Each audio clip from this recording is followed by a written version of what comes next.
Good morning બાળકો. જોવો છો પાટિયામાં શું લખેલું છે બ્લેકબોર્ડમાં? શું છે? Unit 2 read 3. એ રીડ 3 છે એટલે એ વિડિયો લેસન આપણો 4 થાય છે. 3 વિડિયો લેસન યુનિટ 2 નું રીડ 2 હતો ને, એમાં આપણે 3 વિડિયો છે. એટલે એ આપણે પ્રણવ મિસ્ત્રી વિશેના જે પાઠ હતો એ આપણે રીડ ભણ્યા. હવે એ રીડ યુનિટ નું રીડ 3 છે, એ પોએમ છે, secret of the machine. Secret એટલે શું? રહસ્ય, અંદર પડેલું, કોઈને ખબર ના હોય એવું સિક્રેટ. તમને ખબર જ પડી ને, બધા સિક્રેટ પ્લાન બનાવતા હોય, કારણ કે આ સિક્રેટ રાખજો એટલે કોઈને કઈ કહેતા નહીં, જાહેર ના કરતા. તો કોનું સિક્રેટ આપણે આજે જાણવાના છીએ. આ પોએમમાં રૂડિયાર્ડ કિપલિંગ છે. આ કવિતા જે છે the secret of the machine, જો તમારા ટેક્સ્ટ બુકમાં છે, એના કવિ કોણ છે? રૂડિયાર્ડ કિપલિંગ. અંગ્રેજી સાહિત્યના સારામાં સારા કવિ છે, એને ઘણું બધું લખ્યું છે. તો ગૂગલ ઉપર જઈ અને રૂડિયાર્ડ કિપલિંગ લખવાનું, એટલે ક્યાંના છે, શું કઈ કઈ કૃતિઓ એમના નામની છે, એ બધી આપણને જાણવા મળે અને આપણો સારો સમય આપણે પસાર કરી શકીએ. Is it the secret of the machine is a poem and it is written by Rudyard Kipling. Is it? કોનું સિક્રેટ આપણે ભણવાના છીએ? મશીનનું. મશીન છે ને આપણી પાસે, કેટલા ટેલિફોન છે, એ મશીન છે. આ બ્લેકબોર્ડ એક જાતનું મશીન જ છે, કારણ કે પેલા આવા સાદા મશીન હતા, કુવા ઉપરના મશીન, બોર ઉપર જે મોટર છે, સ્ટાર્ટર છે, there are so many. આ પેન, એ બધા મશીન છે. એ મશીન છે, એમની આપણે સિક્રેટ આપણે રૂડિયાર્ડ કિપલિંગ જે રહસ્ય એમના વિશે ખોલે છે એ આપણે શીખવાના છીએ. તો જો પહેલી પંક્તિ છે વી, અહીંયા વી એટલે મશીન. મશીન પોતે વાતો આપણી જોડે કરે છે. વી એટલે આપણે નહીં. વી વે ટેકન, અમને લેવામાં આવે એમ નથી કરવાનું. એ વી છે, એ મશીન પોતે ખુદ બોલે છે. મશીન એની વાર્તા એ પોતે કરે છે. મતલબ આપણે આપણી કથા કરતા હોય, આત્મકથા ન પૂછાતી હોય કે બુટની આત્મકથા લખો ને પેનની આત્મકથા લખો ને પુસ્તકની આત્મકથા લખો, એ મશીનની આત્મકથા છે કાવ્યના સ્વરૂપમાં. એટલે આ મશીન બોલે છે. મશીન શું કહે છે કે we were taken from the ore bed and the mines. આ બંને પર્યાય શબ્દ છે. લોખંડ ક્યાંથી નીકળે? ખાણમાંથી નીકળે ને. પથ્થર ક્યાંથી નીકળે? ખાણમાંથી નીકળે. બોક્સાઇટ ક્યાંથી નીકળે? ખાણમાંથી નીકળે. એ જે ખાણ છે શબ્દ, એ આ માઇન્સ. આ માઇન્સ છે. તો મશીન આપણને પહેલું એમના વિશે સિક્રેટ રહસ્ય કહે છે કે we were taken from the orbit and mines. અમને લેવામાં આવ્યા. જો આ પેસિવ રચના છે મિત્રો, મેં તમને આજે જ એક પીડીએફ મોકલી છે. એમાં એક્ટિવ વોઇસ ને પેસિવ વોઇસ ને નિયમો આપ્યા છે, ઉદાહરણો આપ્યા છે. આ જ પોએમના વાક્યો માટે પ્રેક્ટિસ કરવા કીધું છે. એને તમારે એક્ટિવમાં કે ચેન્જ ધ વોઇસ, એક્ટિવ હોય તો પેસિવ, પેસિવ હોય તો એક્ટિવમાં તમારે ફેરવવાના છે. એ પીડીએફ જોઈ લેજો સરસ મજાની રીતે. અને તમારી નોટમાં પણ એ પીડીએફ આખી લખવાની છે. 2 પેજની પીડીએફ મેં મોકલેલી છે, એટલે તમારી નોટમાં એ લખવાનું છે આખું. અને એ પેલા યુનિટ 2 રીડ 3 બરાબર, એની અંદર બધું લખી લેવાનું. પછી આ પોએમ આપણે સમજશું. ખ્યાલ આવે છે? તમારે નોટ કેમ બનાવી છે? અંગ્રેજીની જ નોટમાં બધું બનાવો. Is it? આ કયો કાર્ડ છે? વી વેર ટેકન. જો પેસિવ છે કે અમે લીધા નહીં, અમને લેવામાં આવ્યા. By somebody, by the people, by man, by you. તમારા દ્વારા અમને લેવામાં આવ્યા. ક્યાંથી લેવામાં આવ્યા? ઓર-બેડ એન્ડ માઇન્સ. ખાણોમાંથી જે લોખંડ છે, તમામ મશીન છે, એ મશીન પેલા તો શું હોય? ધાતુમાંથી જ બને છે. તો કાચી ધાતુ છે, એ મશીન જ છે. મશીન એમ કે અમે મૂળ અવસ્થા અમારી એ હતી, અમને ત્યાંથી કાઢવામાં આવ્યા. Taken, we were taken from the orbit and mines. Orbit સમજાઈ ગયો? પથ્થરની જે ખાણ હોય ને એમાંથી જે પથ્થર નીકળી ગયો હોય અને ખાલી તમને ભાગ દેખાતા હોય ને એને શું કહેવાય? ઓરબેડ. અથવા જ્યાંથી પથ્થર કાઢતા હોય, ચાલુ હોય, એ બધાને શું કહેવાય? ઓરબેડ કહેવાય. ખ્યાલ આવી ગયો? તો એ પ્રશ્ન થાય ને, હું આવો પ્રશ્ન લખું, where machines taken, where machines taken, machine ક્યાંથી લેવામાં આવ્યા? ક્યાંથી લેવામાં આવ્યા? from the orbit and the mines. Machines were taken from the orbit and mines. Mines ખબર પડી ગઈ, orbit ખબર પડી ગઈ, બે પર્યાય શબ્દ છે. Is it? Next line, we were melted. Melt એટલે ઓગાળવું.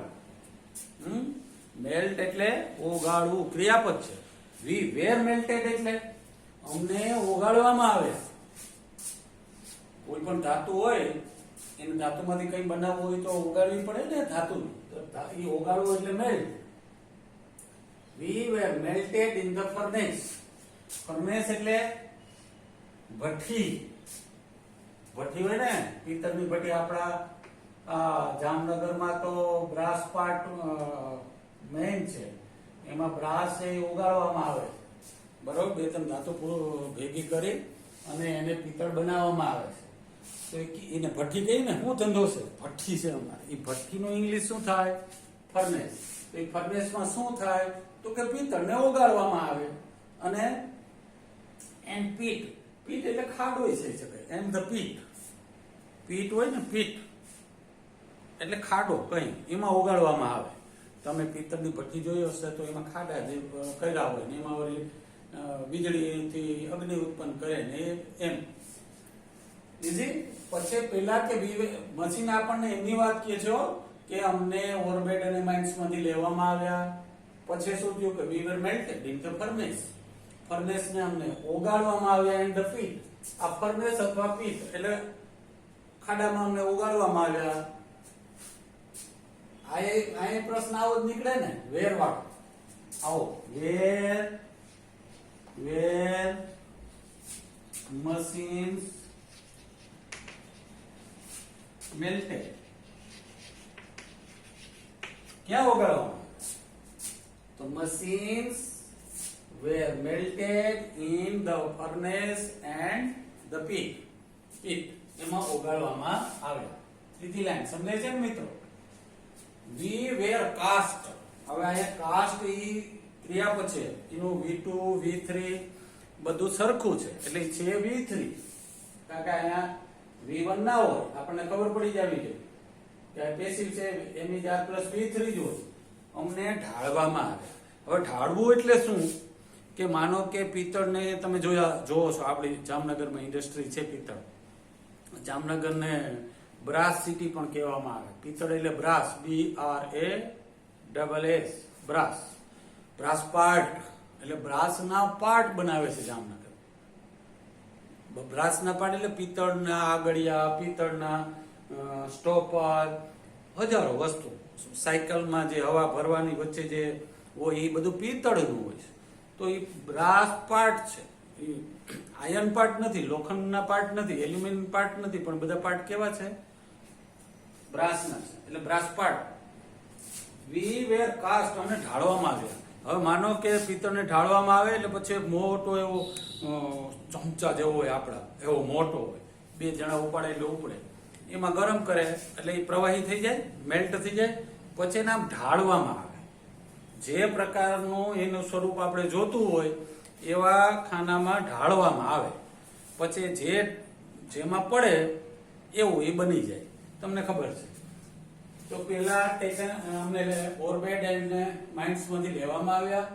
પછી અમને ફર્નેસ અને પીટમાં મેલ્ટેડ કરવામાં આવ્યા. પછી અમને ઢાળવામાં આવ્યા. પછી ઢાળી દીધા. પછી શું કહ્યું?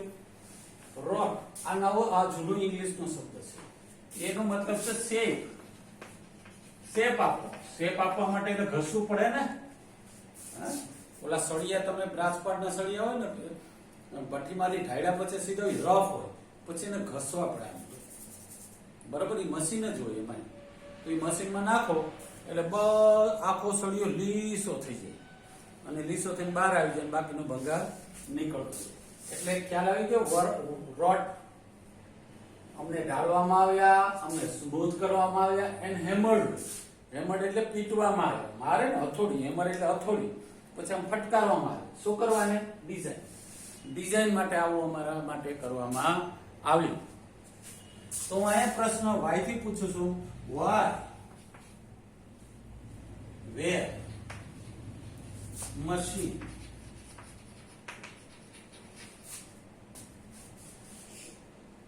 cast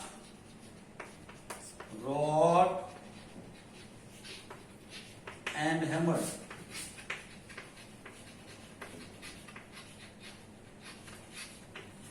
પ્રશ્ન સમજાય છે મિત્રો? why were machines cast?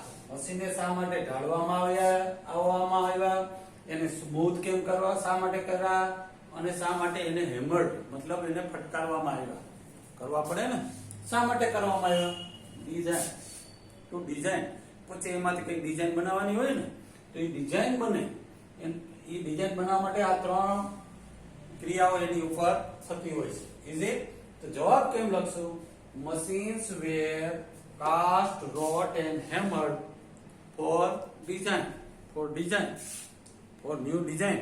A design માટે આવું બધું એને કામ કરવામાં આવ્યું. ચોથી, we were cut, અમને કાપવામાં આવ્યા. and filed, ફાઇલ એટલે સ્મૂથ કરવું, આમ ઘસવાનું. આમ તો ફાઇલ એટલે આમ માનો ચાકુ હોય, ચાકાને આપણે આમ ઘસીએ ને એટલે ધાર નીકળે ને, અને લીસું થઈ જાય ને, સ્મૂથ થઈ જાય. we were cut and filed, અમને કાપવામાં આવ્યા અને સ્મૂથ કરવામાં આવ્યા. અને ટૂલ એટલે સાધન, અને એનું અમને સાધન બનાવવામાં આવ્યું. એન્ગેસ્ડ, અને પછી અમને માપવામાં આવ્યા.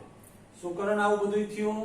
તો કે ફિટ થાય ને, એક મશીન બીજા મશીનમાં ફિટ તો થવું જોઈએ ને, એટલે એના માટે ચોક્કસ માપ હોવો જોઈએ, એનું ચોક્કસ સાધન એવું જ હોવું જોઈએ, એને સ્મૂથ કરવું પડે.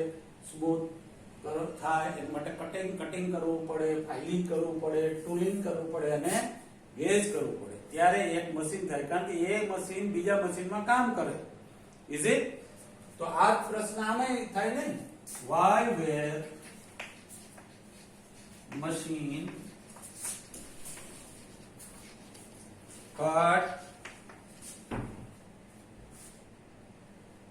filed and tooled. what tool का नाखो है वो ऊपर आ गया. and gauge.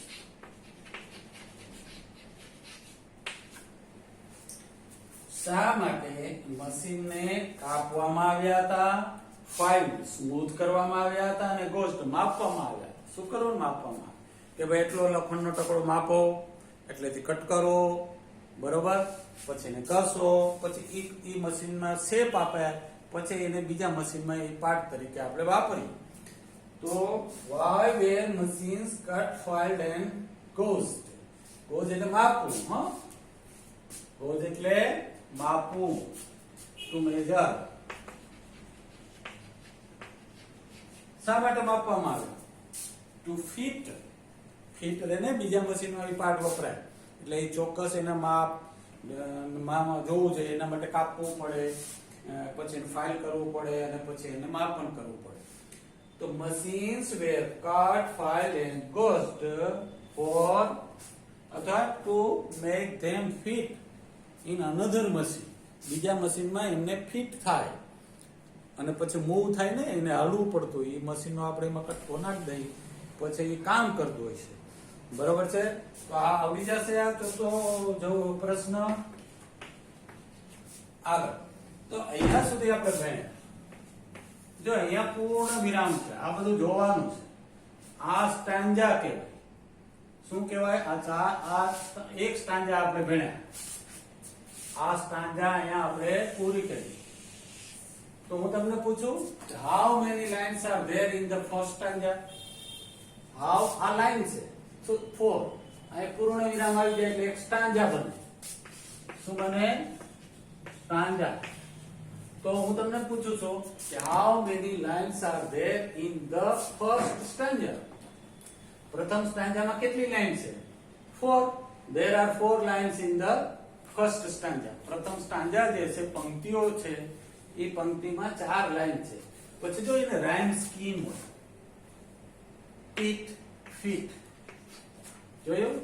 The second line of the stanza rhymes with the last line of the stanza. Last line of the stanza. બીજી પંક્તિ છે તે ચોથી પંક્તિ સાથે પ્રાસ થાય છે, રાઇમ્સ થાય છે. પેટ પેટ એ બધી રાઇમિંગ છે. Is it? ચાલ તો આપણે બીજી સ્ટાન્જા ભણીએ. એમાં પણ કેટલી સ્ટાન્જા છે? સોરી, કેટલી લાઈન છે? 4 લાઈન છે. Is it?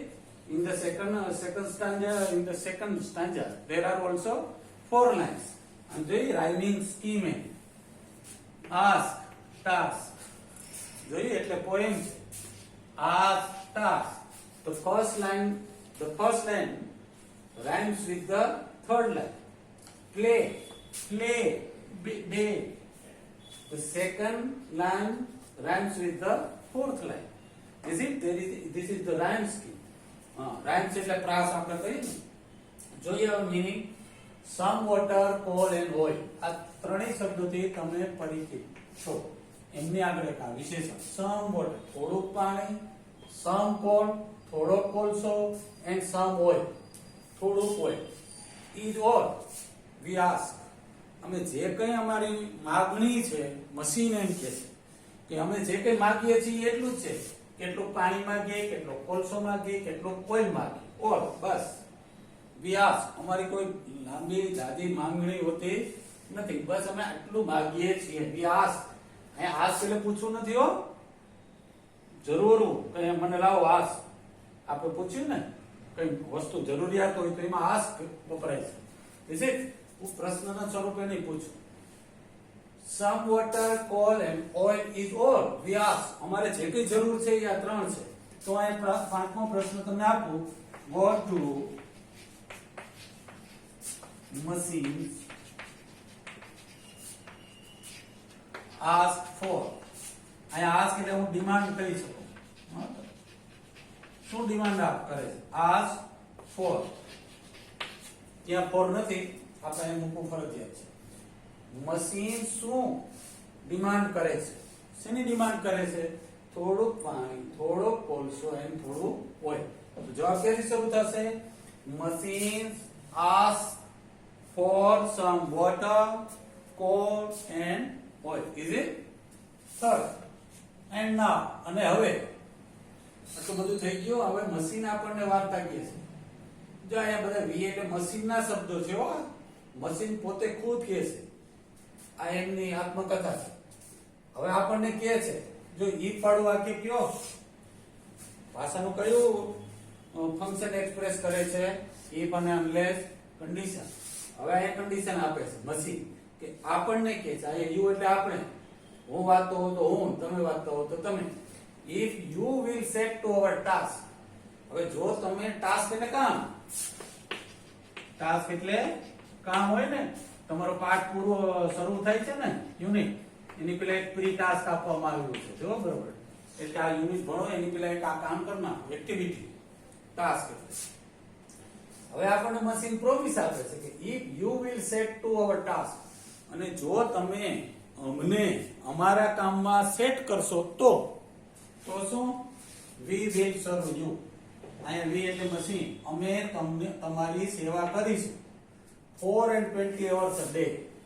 એક દિવસમાં 24 કલાકની સેવા મશીન આપણને કરશે. એ આપણને વચન આપે છે. બરાબર? તો આ પ્રશ્ન થઈ શકે ને. કયો પ્રશ્ન આવશે? What do machines